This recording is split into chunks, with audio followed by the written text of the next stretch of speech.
I love throwing a jerk bait. It's probably my favorite bait in my tackle box.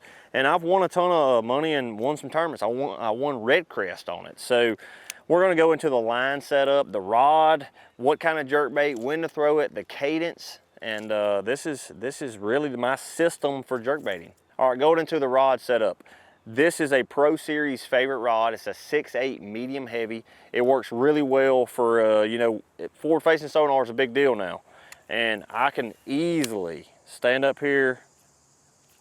I'm not slapping the water with my rod. I mean, a lot of times you don't want to be doing that. You know, you don't want to be hitting the boat. It's just very compact. That 6/8 allows me to do that.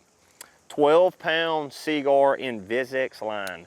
And I've experimented with 15-pound versus 12 and whatnot, but 12 is super strong. I mean, I've reeled in 10-pounders on a jerkbait at Lake Fork. This stuff is strong and it gets your bait down to the depths you need it to go.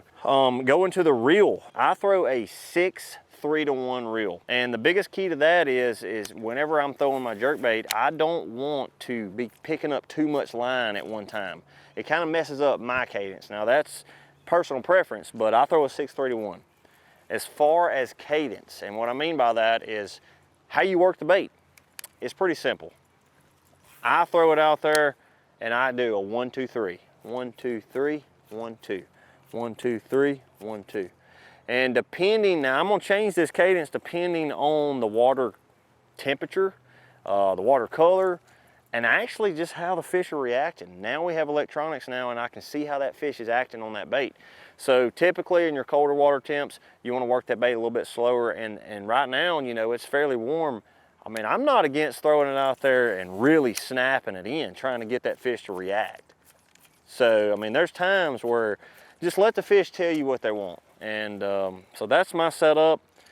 This is my shallow jerkbait. I use a Bass Mafia shot collar jerkbait. I throw him on 12-pound, and as well, I mix in a deep version jerkbait, okay? Now this is a deeper jerkbait. It's got a lot bigger bill, as you can tell. I throw it on 12-pound. That's my jerkbait setup. Gosh, I love this technique. I ain't gonna lie to y'all. I always have a jerkbait tied on. So hopefully these tips can catch y'all more fish.